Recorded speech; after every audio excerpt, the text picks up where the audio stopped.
Here with Northwestern State women's basketball coach Jordan Dupuy. The Lady Demons, a little bit of a break this week. No midweek game. Usually that term reserved for college baseball, but Coach, I know all the same, you kind of happy to get a little bit of a break and maybe working some fundamentals this week. Yeah, again, it's all on how you approach the bye week. We're going to work on us early in the week. It's going to give me a chance to go watch one of our signees play that I wouldn't be able to get to. It's about 7 hours away, so free us up to do some things. But early in the week, it's going to be about us. Monday and Tuesday, we'll start putting in some ACU game planning on Wednesday.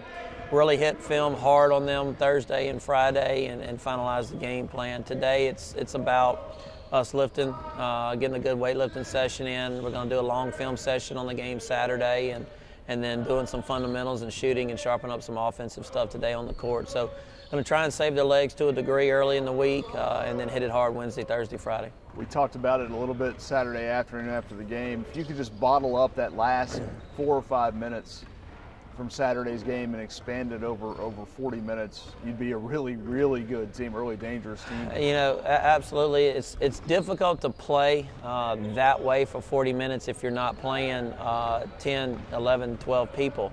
So it's something that we're going to have to look at this week. The girls expressed the want to play that run and jump a lot more. It's something that we've worked on very little.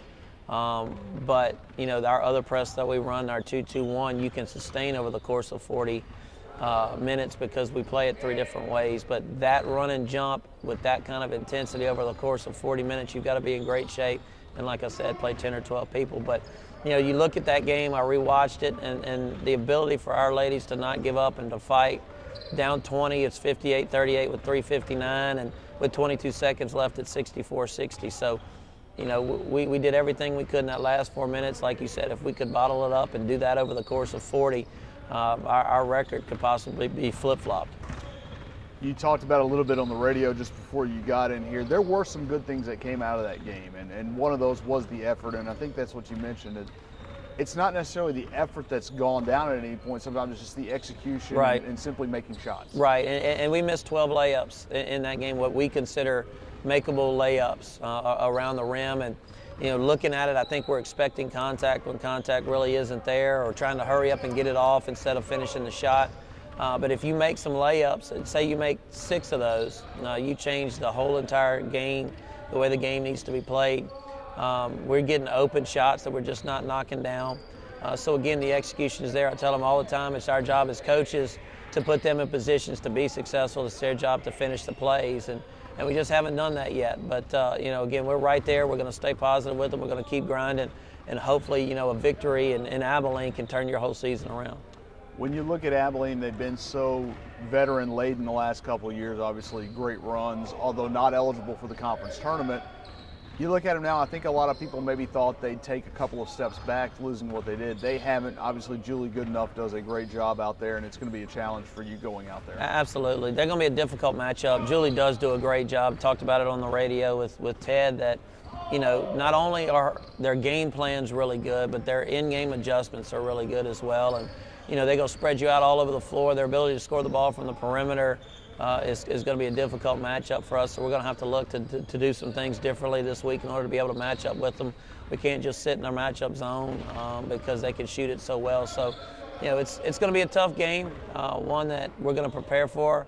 We're not getting on the bus and going 8 hours to give it a good show. We're going out there to win, and that preparation starts today with a good practice.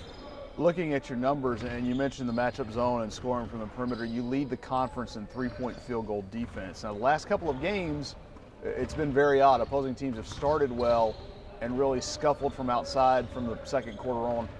What's been behind that? What's been the successful reasons for success defending the arc? Well, the matchup zone is designed to make teams shoot perimeter shots. So if you notice, a lot of those makes are early in the game when teams have their legs. Also, if you're pressing the entire game like we are, you're changing defenses, going man, going zone, you're keeping them off balance, but you're also getting them tired to where in the third and fourth quarters they don't necessarily have the legs to continue to knock those shots down. So that's kind of the philosophy. But behind that, we've got to make sure that we're contesting all those shots. Though good teams and good players are going to make open threes. So I think our ladies are doing a good job of scrambling. We work on scrambling out of it in order to contest. But again, the thing that makes the matchup so good is if you can take those defensive stops and turn them into offense. Long shots equals long rebounds. And if our matchup is good, the way it's designed is our leading rebounders should be what we call our X1 and our X2, which are our guards. And when your guards are dropping down to rebound, that takes an extra pass out of the break, and we can start our break instead of looking for an outlet. So again, the matchup, it's designed to make you take contested perimeter shots, but it also leads to offense on the other end. And it's getting a little bit better, but it's still not where it needs to be. You mentioned that it seems like for most of the year, Gabby Belle has actually been one of your leading rebounders, if not the leading rebounder. I think Saturday she probably took another step forward. The first 3 conference games, 5 turnovers each, no turnovers against a good SFA defense, and 8 assists. So certainly a step forward for her. Really in the last 2 games, 13 points against Corpus, and then the 8-0 assist to turnover ratio. Gabby's slowly getting more and more confident. She's playing a lot of minutes right now because we're not comfortable with somebody else running the point, and it's evident that when she goes out, we struggle offensively.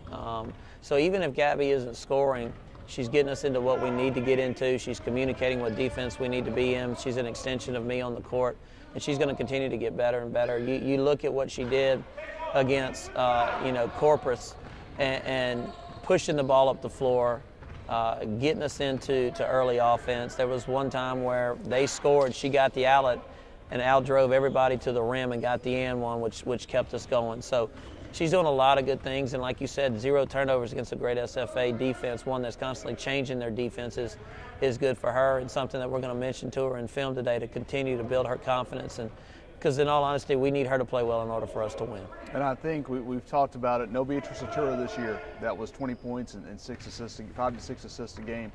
At times, you've seen Nautica Grant, and I believe 4 times in the first 4 conference games, she scored at least 10 points in a quarter. Right. So again, maybe something else you want to try to bottle and extend over 4 quarters. There's no doubt, and where Nautica tends to, I don't want to use the term struggle, but where she's not where she needs to be is in the understanding of the scheme. There's times where, when she's executing, she gets that shot, she's in rhythm, she's going to knock it down because she's a great shooter. But there's times where she gets the ball and our offense stalls because she doesn't know what to do or where to go with it. So again, the understanding of the system, they're continuing to get better.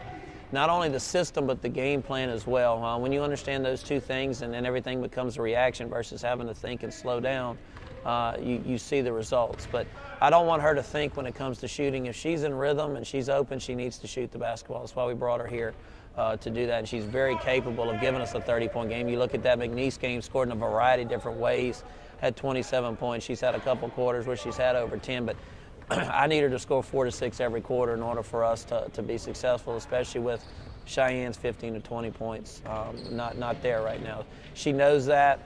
She wants to do that, and I think you'll continue to see her improve from game in and game out. All right, thanks, Coach. Thank you.